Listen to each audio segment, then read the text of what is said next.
బీసీల చిరకాల కోరిక డిమాండ్ కూడా కులగణన సర్వే చేపట్టాలని ఈ అసెంబ్లీలో బీసీ సంక్షేమ శాఖ మంత్రులు పొన్నం ప్రభాకర్ ప్రవేశపెట్టినటువంటి తీర్మానానికి రాష్ట్ర ప్రభుత్వానికి ముందుగా గౌరవ ముఖ్యమంత్రి గారికి డిప్యూటీ ముఖ్యమంత్రి గారికి అదేవిధంగా గౌరవ మంత్రులకు సభలో ఉన్నటువంటి రాష్ట్ర ప్రభుత్వానికి ముందుగా మా తరఫున ధన్యవాదాలు అభినందనలు తెలియజేస్తున్నాను అధ్యక్ష. ప్రధానంగా మన సమాజము సుజాతీయమైన బృందాలుగా వివిధ తరగతులుగా వర్గీకరించబడింది. కావున వెనుకబడిన తరగతులను గుర్తించడానికి వారి వెనుకబడితనాన్ని ముదింపు చేయడానికి కులం కీలక పాత్ర పోషిస్తుంది. అంతేకాక వెనుకబడిన తనం ఒక సాపేక్షపరమైన పదం అధ్యక్ష. కనుక ఇతరులతో పోల్చుకోవాల్సిన అవసరం ఉంటుంది. జనాభా దామాషాలో రిజర్వేషన్ పెంచడానికి వెనుకబడిన తరగతుల జనాభాపై సమకాలీన డేటా కోసం వివిధ కుల సంఘాలు, రాజకీయ పార్టీలు, సమాజంలోని ఇతర వర్గాలు కూడా ఒక సవివరమైన కుల సర్వేకు ఇప్పటివరకు డిమాండ్ చేస్తూ వస్తున్నాయి అధ్యక్ష. ఈ సందర్భంలో దేశంలోనే తెలంగాణ ప్రభుత్వం గౌరవ ముఖ్యమంత్రి రేవంత్ రెడ్డి గారు, ఉప ముఖ్యమంత్రి గౌరవ బట్టి విక్రమార్క గారు, అదేవిధంగా ఈరోజు బీసీ సంక్షేమ శాఖ మంత్రి బీసీ బిడ్డగా పొన్నం ప్రభాకర్ గారు కానీ పెద్దలు ఇంకా శ్రీధర్ బాబు గారు అనేక మంది మంత్రివర్గ సమావేశంలో ఒక చక్కటి నిర్ణయాన్ని తీసుకొని ఈరోజు ఒక సాహసోతమైనటువంటి నిర్ణయం అధ్యక్ష.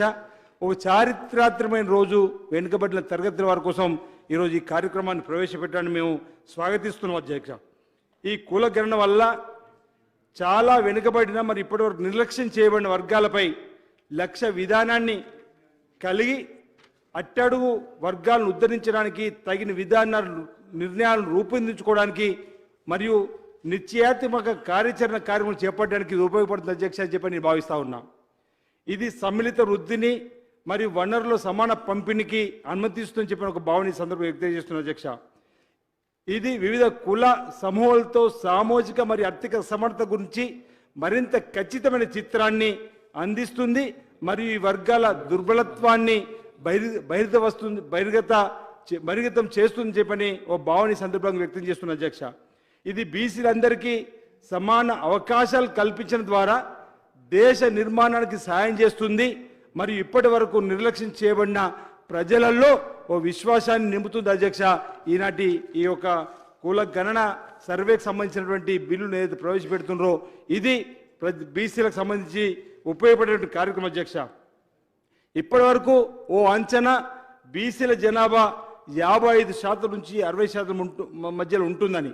ఇప్పుడు లక్ష్యం వారి జనాభాను మరి ఇతర వర్గాల వారి సామాజిక ఆర్థిక విద్యాపరమైనటువంటి వెనుకబడదానాన్ని ఖచ్చితంగా అంచనా వేయడం, వారి అభ్యున్నతి మరియు సాధికారత కోసం తగిన కార్యక్రమాలను విధాలు రూపొందించడం కోసం ఈ బిల్లు ఈ కుల గణన ఉపయోగపడుతుందని చెప్పినటువంటి ఆలోచన సందర్భంగా నేను వ్యక్తపడుతున్న అధ్యక్ష.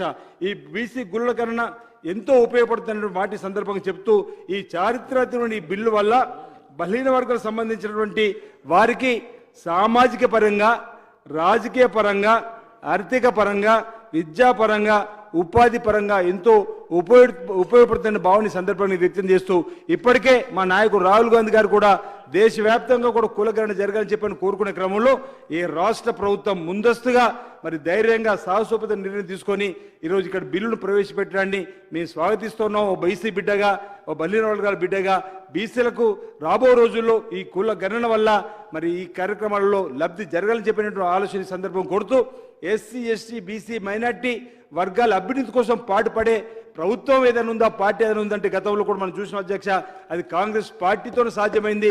గతంలో కూడు గూడు గుడ్డ అనేటువంటి నినాదం తీసుకొని వచ్చింది, గరీబీ అటువంటి నినాదం తీసుకొని వచ్చింది, పేద ప్రజలకు ఉపయోగపడేటువంటి అనేక పథకాలను చేపట్టింది, రాజ్యపాలన రద్దు చేసింది.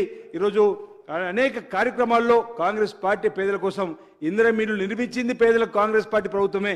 అదేవిధంగా పోడు భూములు పంపిణీ చేసింది కాంగ్రెస్ పార్టీ ప్రభుత్వం. అదేవిధంగా పేదలకు ఉపయోగపడేటువంటి అనేక కార్యక్రమాలు చేపడుతూ ముందుకు పోతున్న క్రమంలో ఈరోజు ఈ తెలంగాణ రాష్ట్ర శాసనసభలో బలివరకు సంబంధించినటువంటి బిల్లు కుల గణన కోసం ప్రవేశపెట్టడాన్ని మేము స్వాగతిస్తున్న అధ్యక్ష. బీసీ బిడ్డలంగా అదేవిధంగా వారికి మంత్రి గారికి కూడా ఈ సందర్భంగా ప్రత్యేక అభినందనలు, ప్రభుత్వానికి అభినందనలు.